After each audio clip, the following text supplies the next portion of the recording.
हर पीर से जुमे अपना पसंदीदा शो न्यूज़ वाइज यूट्यूब पर देखने के लिए डॉन न्यूज़ के ऑफिशियल चैनल पर आएं और सब्सक्राइब करना मत भूलें, बेल आइकॉन को प्रेस करें।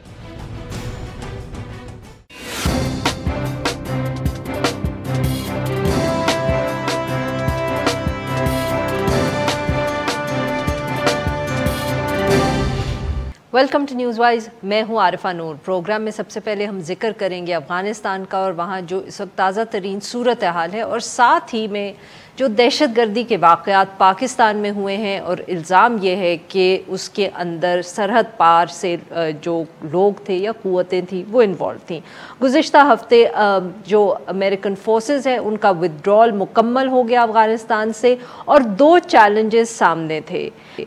एक सबसे बड़ा अबूरी हुकूमत बनाना, उस हवाले से जो सारी नेगोशिएशंस थी और फैसले थे, एक तरफ जो तवज्जो थी वो इनके ऊपर थी, और दूसरा जो चैलेंज नज़र आ रहा था वो ये था कि कुछ पंशेर वैली के अंदर मज़ाहमती जो अफवाज थी वो तालिबान के सामने खड़ी थी, और इसी हवाले से खाना जंगी अफ़गानिस्तान के अंदर जारी थी। आज तालिबान की तरफ से ये दावा सामने आया है कि पंशेर वैली में कंट्रोल जो है वो तालिबान का मुकम्मल है इस वक्त तक, और मज़ाहमती अफवाज जो हैं उनके कई कमांडर जो हैं वो मारे भी गए हैं।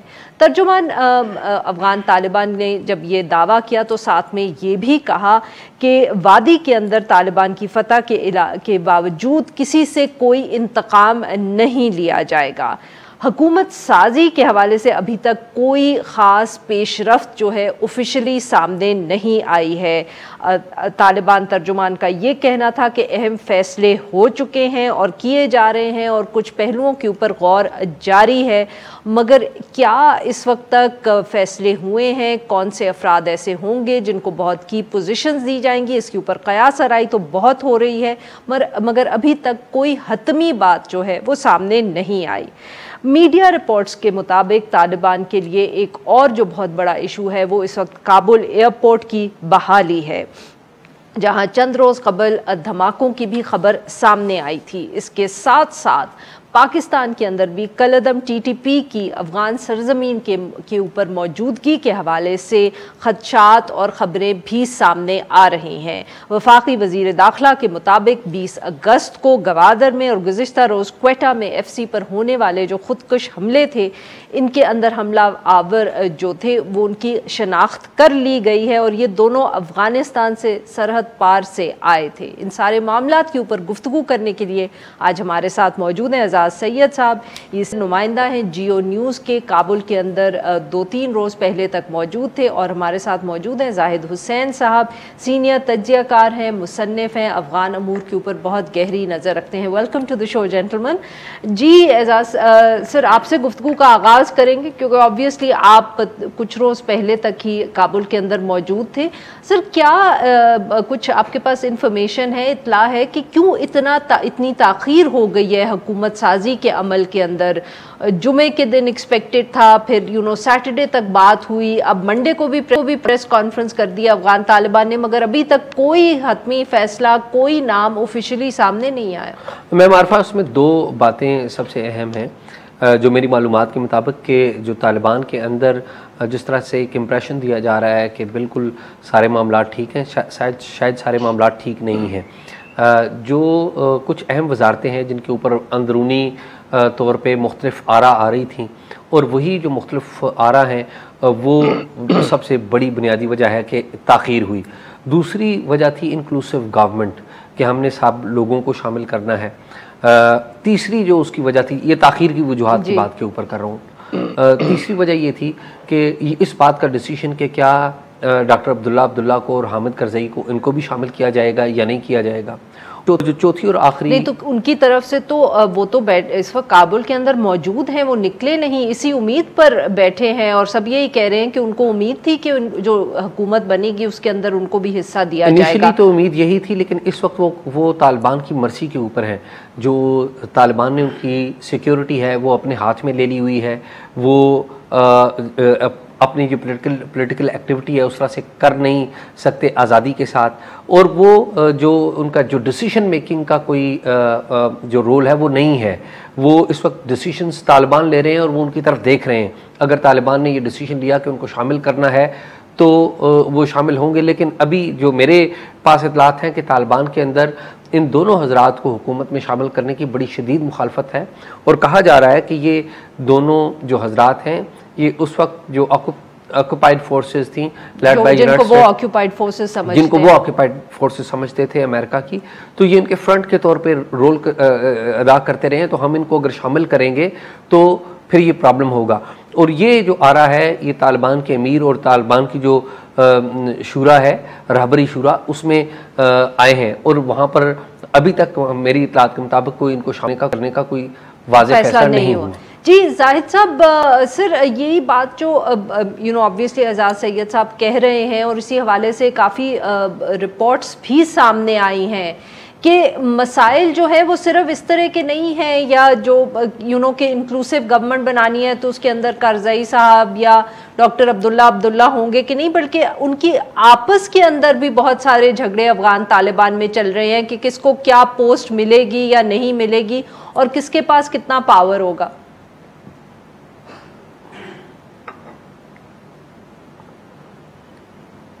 ऐसा लगता था कि जो मिलिट्री टेक ओवर था या कब्जा था वो तो इतना मुश्किल काम नहीं था, क्योंकि ये बरसों की लड़ाई के नतीजे में उनका खासे इलाकों में तो कब्जा था, और जो कुछ हुआ वो इंतहाई तेजी के साथ हुआ उसके बाद। लेकिन अब जो है सूरत हाल ये बन के आती है कि अचानक एक बहुत बड़ा फ़र्क होता है कि जब आप एक इंसर्जेंट ग्रुप से आप सडनली जो है हुक्मरान बन जाते हैं या हुकूमत में आ जाते हैं तो उसके चैलेंजेस बहुत ज़्यादा होते हैं। ये कोई उस किस्म की पार्टी नहीं है कि जो है एक लिहाज से टेक ओवर करके फौरी तौर पे कोई इस्टेब्लिशमेंट अपनी हुकूमत जो है इस्टेब्लिश कर ले। तो ये जो एक नागुज़ीर सी चीज़ थी, और ख़ास तौर पे देखा जाए कि जो है तालिबान जो है ठीक एक हद तक मुतहद थे जब तक कि अमेरिका के ख़िलाफ़ उनकी जंग जारी थी, मकसद एक थे। लेकिन तालिबान ख़ुद भी जो है मुख्तलिफ उनके आराय मौजूद है, मुख्तलिफ जिसको आप ग्रुप कह लें या जो है या फैक्शंस कह लें, वो तो हमेशा मौजूद रहे हैं, क्योंकि उनमें से जो है मुख्तलिफ कमांडर्स जो हैं वो उनकी अपनी भी हैसियत है। और जहाँ तक इस चीज़ का ताल्लुक़ है कि जहाँ पे जो रहनुमा है उनकी तरफ से जो बयानात आ रहे हैं, अब तक पता नहीं चल सका है कि वही जो है सोच जो है उनकी नीचे तक पहुँचती है। तो ये इस किस्म की जो लिहाज से जिसको कहते हैं कि इख्तिलाफात मौजूद होने नागुज़ीर है, मतलब इस किस्म की तंजीम में, और इसी चीज़ का इजहार जो है यहाँ पे हो रहा है कि कौन क्या बनेगा। मेरे ख्याल ये असल चीज़ है। लेकिन जहाँ तक इंक्लूसिव गवर्नमेंट का ताल्लुक है, देखें एक बात साफ पहले भी थी कि कोई उम्मीद नहीं थी कि अब्दुल्ला और करज़ई इस हुकूमत का हिस्सा होंगे। वो मुज़ाकरात तो ज़रूर करते थे तालिबान कि वो चाहते थे कि उनको वहाँ से कोऑपरेशन मिल जाए, लेकिन मेरा ख्याल ये कि ये कभी भी था ही नहीं, ये मसला ही नहीं था कि जो है वो आइंदा किसी हुकूमत में इनको कोई मिलेगा हिस्सा। इससे पहले कुछ बयानात भी आ गए थे कि जो है वो लोग जिन्होंने माजी में एक लिहाज से अमेरिका का साथ दिया था उनको शायद वो नहीं लेंगे, और मेरे ख्याल ये बात बहुत साफ है। और मेरे ख्याल जब उस वक्त की नौयत बहुत मुख्तलिफ बन के आ रही थी, जब ये पहले बात आ रही थी कि जब तालिबान जो है वो इसके काबुल के बाहर थे और ये उम्मीद की जा रही थी कि वहाँ पे कोई इंटरिम अरेंजमेंट हो जाएगा, लेकिन उसके बाद तो पूरी सूरत हाल तब्दील हो गई जब गनी वहाँ से चले गए, कोलैप्स कर गई हुकूमत और तालिबान का कब्जा हो गया। मेरे ख्याल ये कि उनका इंक्लूसिव जब बात करते हैं, तालिबान बात करते हैं, लेकिन उसका मुझे नहीं लगता है कि उसका मकसद ये है कि उन तमाम वॉरलॉर्ड्स को या वो तमाम लोगों को शामिल करना चाहेंगे हुकूमत में जो कि पहले भी रह चुके हैं। उनका ख्याल ये है कि इंक्लूसिव गवर्नमेंट का कि उन लोगों को ज़रूर शामिल करेंगे जिनका ताल्लुक तालिबान की तंजीम के साथ नहीं है, लेकिन उनकी हैसियत इंडिपेंडेंट है। जी नाजरीन, यहाँ पे लेंगे हम एक छोटा सा ब्रेक। जब हम ब्रेक से वापस आएंगे तो अपने मेहमानों से गुफ्तगू जारी रखेंगे। Stay with us.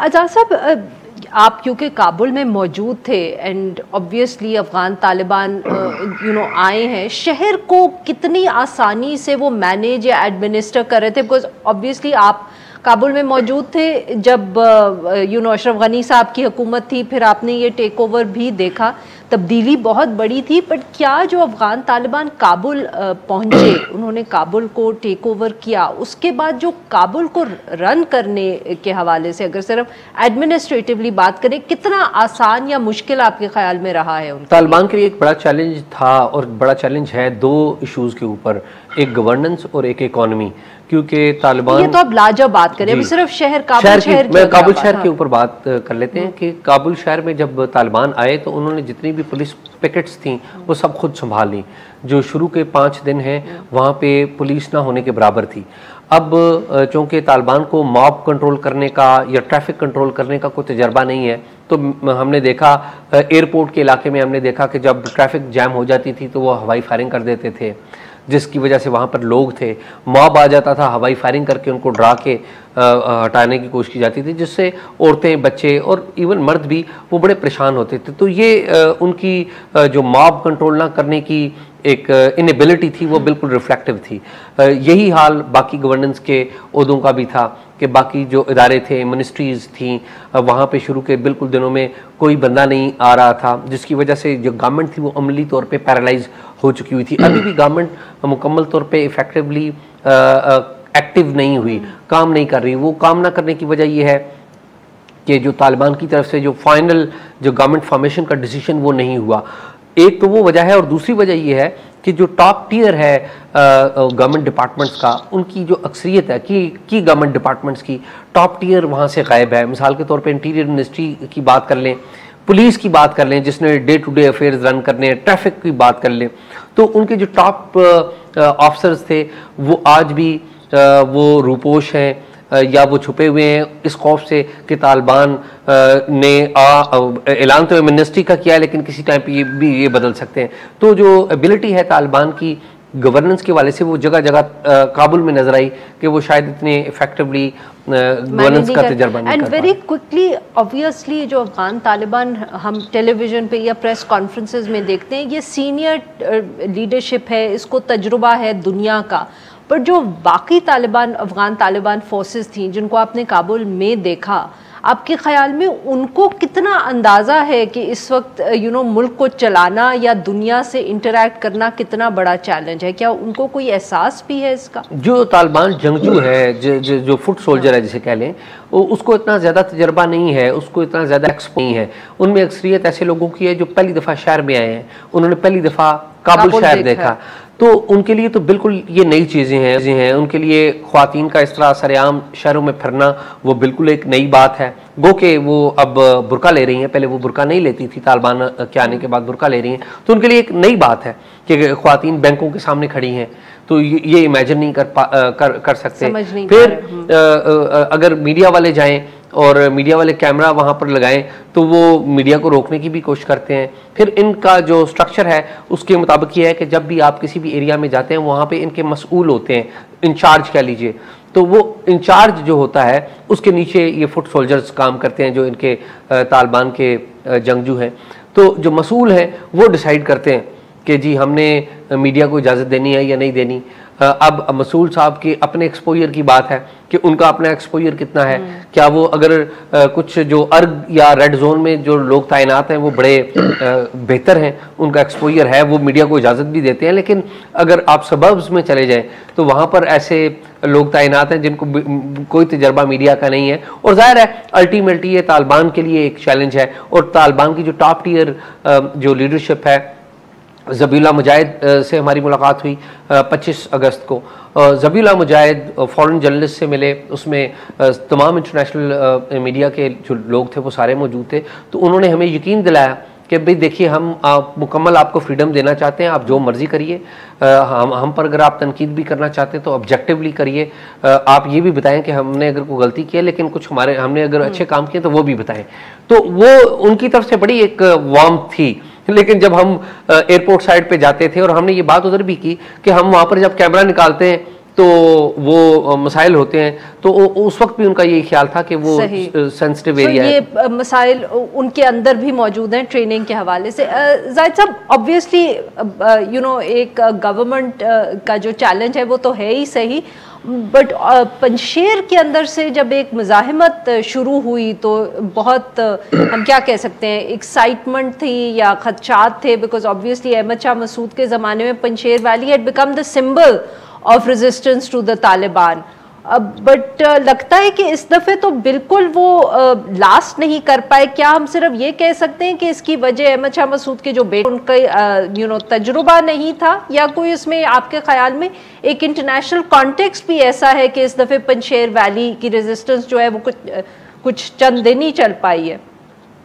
देखिए, असल बात यह है कि पंजशीर जो है इस वक्त उसकी सूरत हाल बहुत मुख्तलिफ थी, जिसकी हम बात पहले करते हैं कि अहमद शाह मसूद ने एक लिहाज से रेजिस्ट किया था तालिबान को, उससे पहले सोवियत फोर्सेस के खिलाफ भी, लेकिन उस वक्त सूरत हाल बहुत मुख्तलिफ थी। और उसको मेरे ख्याल लोग इसलिए समझ नहीं रहे कि जो है तालिबान ने पहले जो 1990 की दहाई में जो उनका कब्जा था वो मुकम्मल कभी भी नहीं था अफगानिस्तान में, और 10% अफगानिस्तान का ऐसा इलाका था खासा जो है नॉर्थ अफगानिस्तान में, वो जो है वो इनके अहमद शाह मसूद के पास थे या उनके हलीफों के पास थे, उन वॉरलॉर्ड्स के पास थे जो कि उस वक्त नॉर्दर्न अलायंस के नाम से काम कर रहे थे।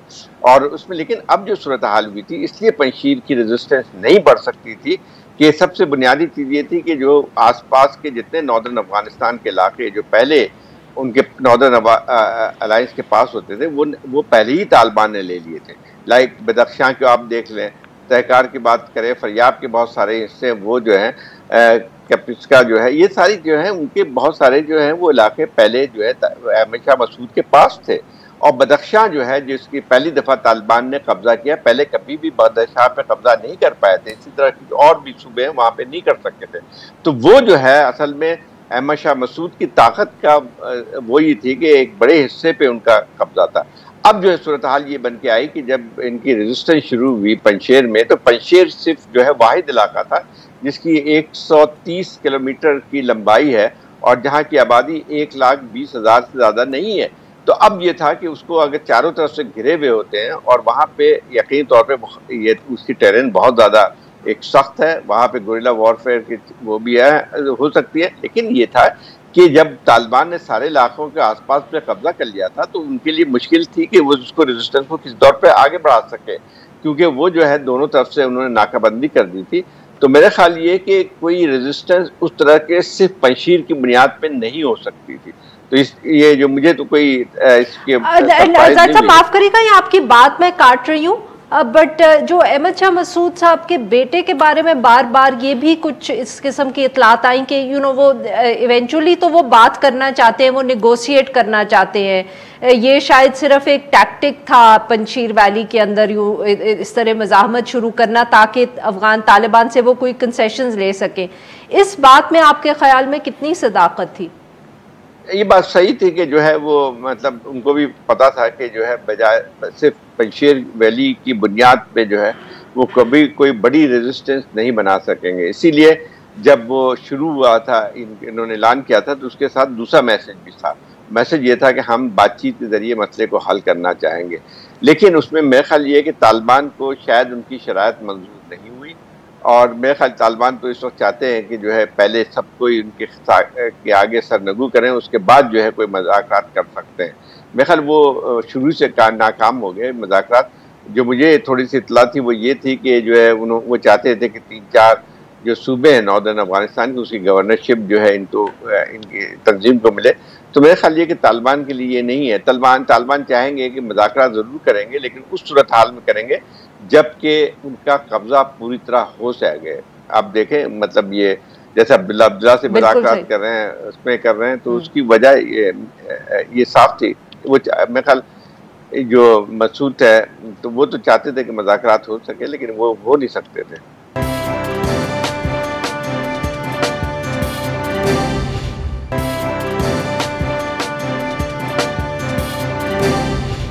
एजाज साहब, बहुत इस तरह की भी इतलात आई कि ख़वातीन ने एक तो प्रोटेस्ट किया, उनके प्रोटेस्ट की भी इतलात आई, और इस तरह की भी इतलात आई कि शायद ज़्यादती की गई। कुछ ख़वातीन जो थीं, जो प्रोमिनेंट थीं, उन्होंने इल्ज़ामात लगाए कि हमारे घर में दाखिल हो गए। कुछ प्रोमिनेंट जो लोग हुकूमत में थे कि मारपीट भी हुई। क्या आपने इस तरह का कोई वाकया देखा या लोगों से बात की जिन्होंने हम सम आई विटनेसेस टू दिस, या ये सिर्फ सोशल मीडिया पे ही इस तरह की गुफ्तगू हो रही है? What was the real situation? जो ख्वातीन ने वहाँ पर एहतजाज किए, एक आधे एहतजाज को हमने भी देखा है। तालिबान ख्वातीन को एहतजाज के लिए रोकते थे, इसलिए रोकते थे कि तालिबान ने अनाउंस कर रखा हुआ है कि वो चाहते हैं कि उनकी जो हुकूमत है उसमें ख्वातीन सिर्फ तालीम और तिब के शोबे में आएँ, बाकी जो तजारती मराकज़ हैं या बाकी जो उनकी सरगर्मियाँ हैं वो उनमें ना आएँ। जो गवर्नमेंट ऑफिस में काम करती हैं वो भी उनका कोई इरादा नहीं, उनका इरादा नहीं है उनको वापस करना है। एक तालिबान वज़ीर से हमने इंटरव्यू किया तो मैंने उनसे पूछा, मैंने कहा जी आपके यहाँ पर ख्वातीन आई हैं वापस? उन्होंने क्लेम किया कि हमारे तमाम लोग वापस आ गए। तो मैंने उनसे पूछा कि क्या ख्वातीन वापस आई हैं? तो उन्होंने कहा कि हमारे ऑफिस में तो एक दो ख्वातीन ही थी, तो वो वापस नहीं आई और हमने उनसे रब्ता भी नहीं किया। और शहर नौ में ख्वातीन की एक अलग से मिनिस्ट्री है, उस मिनिस्ट्री को अब बंद किया हुआ है, वहाँ पे तालिबान की सिक्योरिटी लगी हुई है। तो ख्वातीन रेजिस्ट कर रही हैं और तालिबान उनको रोक रहे हैं, और उनकी जो कुछ वीडियोस हैं वो भी सामने है जिनमें कुछ टीवी चैनल्स ऐसे थे जिन्होंने सोशल मीडिया पे ये भी कहा, जैसे तुलू न्यूज़, कि उनकी एंकर्स जो हैं आ रही हैं और वो स्टूडियो में बैठी नजर आ रही हैं। ये बात कहाँ तक सही है? तुलू न्यूज़ की एक खातून एंकर थी जो जॉब के ऊपर आ रही थी। हुआ ये कि उस खातून ने एक इंटरव्यू किया तालिबान के एक लीडर का, जिन्होंने पहले दिन फिर उन्होंने अफगानिस्तान छोड़ दिया। तुलू न्यूज़ की जितनी भी ख्वातीन एंकर्स थीं तमाम की तमाम अफगानिस्तान छोड़कर बाहर चली गई हैं। और तुलू न्यूज़ में जो प्रोग्राम चल रहे थे, मैं खुद तुलू के दफ्तर में गया और उन्होंने बताया कि हमारी जो प्रोग्राम है ये पहले से रिकॉर्डेड प्रोग्राम है और हम रिपीट टेलीकास्ट में लगा रहे हैं प्रोग्राम।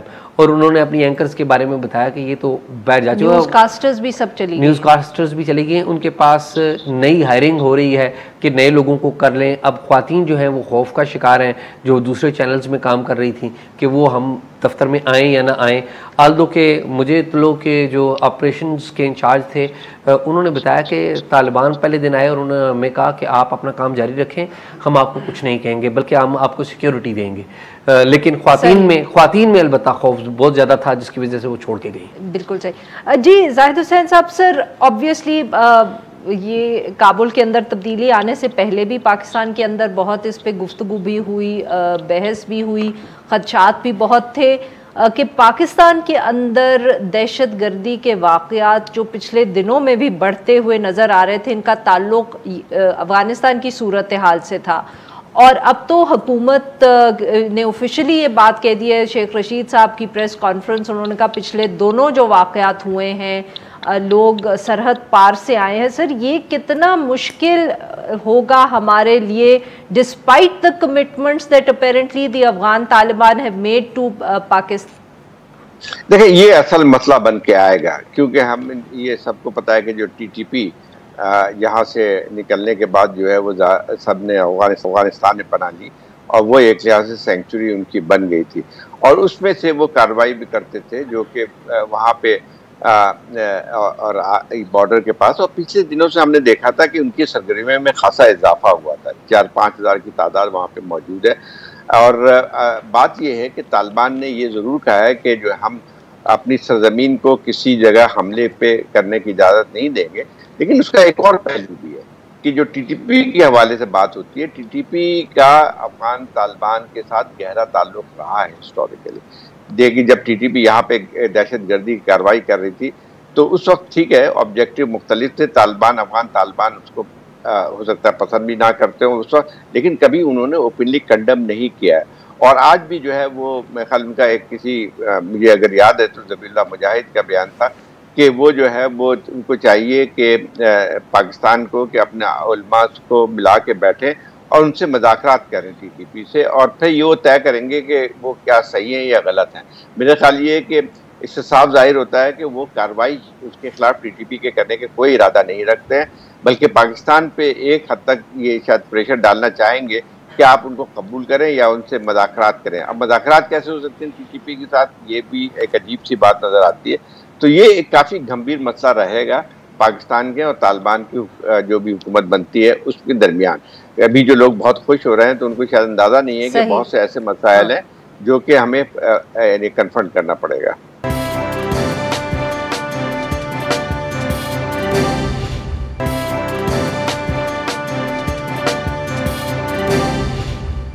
सर, आपकी कोई इस हवाले से वहाँ बात हुई या आपने कुछ ऑब्जर्व किया अफगान तालिबान से? ऑब्वियसली ये सवाल पूछा गया होगा बिकॉज ये जोक भी चल रहा था कि पाकिस्तान सहाफ़ी जितने जाते हैं वो सबसे पहला ये सवाल करते हैं, और सुना है कि शायद वो थोड़ा सा इरिटेट भी होते थे इस बात पर। बिल्कुल इरिटेट होते थे।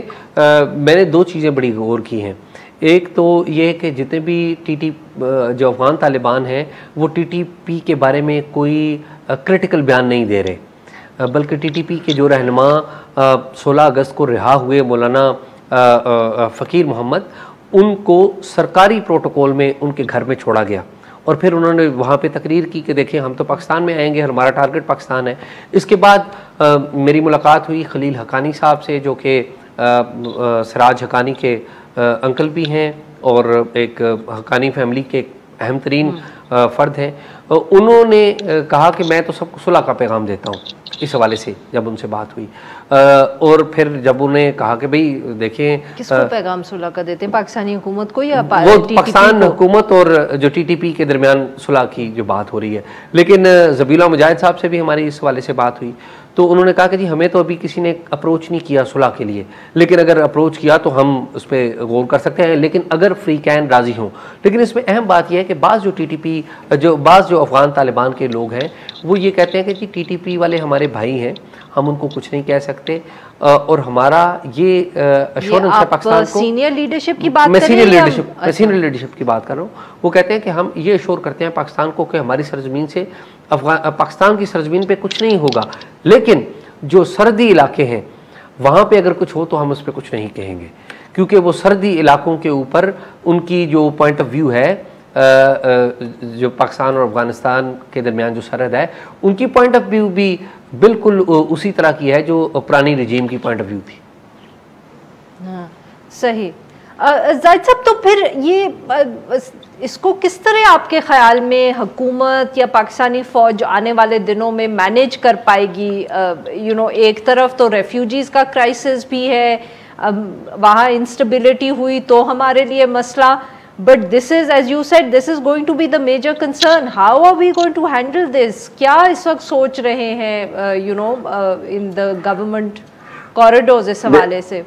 देखिए, इस पे काफ़ी मसाइल पैदा होंगे। पाकिस्तान का अभी भी तशवीश मौजूद है पाकिस्तान में कि ये TTP और अफगान तालिबान के जो ताल्लुकात के हवाले से बहुत पहले से ये तशवीश मौजूद है और इनके लिए मसाइल बनेंगे। देखें, इसके बाद आपने अभी भी देखा होगा कि जब से तालिबान की फतह होती रही है तो यहाँ पे उनके अंदर भी एक नई, जिसको कहते हैं, एम्पावर्ड हुए हैं।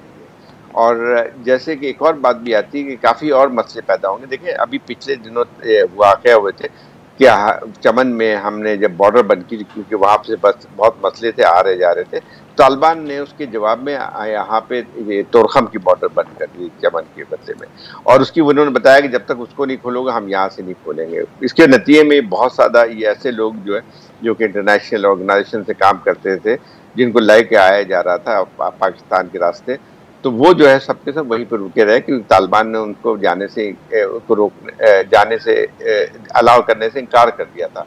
तो ये मसले बहुत संगीन बनेंगे आगे चल के, और मैं नहीं समझता हूँ कि हम ये जो लोग कह रहे हैं कि बस हुकूमत आ गई सब कुछ ठीक ठाक हो जाएगा, हमें तय करना पड़ेगा। मैं ये नहीं कह रहा हूँ कि हम अभी से जो कोई इनके तालिबान के मुतालिक उस किस्म के बयान करें, लेकिन ये ज़रूर है कि हम उनको हमें ये चीज़ें समझना चाहिए कि जो टेंशन के सोर्सेज हैं वो क्या क्या रहे हो सकते हैं। और उसमें एक और बात भी आती है कि तालिबान के जो है जिन लोगों के साथ यहाँ पाकिस्तान में ताल्लुकात थे, मजहबी जमातों के जो लोग थे उनके साथ थे, और उनको बहुत बड़ी इमदाद यहाँ से मिलती रही है, तो वो सब के सब जो है अगर आप देखें कि उनको भी एक हौसला मिलेगा, तो काफ़ी एक लिहाज से जो पाकिस्तान के लिए एक टीन्यूअस सिचुएशन बन के आएगी। लेकिन उनको हैंडल तो करना पड़ेगा, कोई उसको तो देखना ये है कि किस तरह से वो हैंडल हम पाकिस्तानी करते हैं उसके लिए। बहुत बहुत शुक्रिया हमारे दो मेहमान, उन्होंने हमसे गुफ्तगू की। नाजरीन, आज के लिए बस इतना ही। We will be back tomorrow at the same time.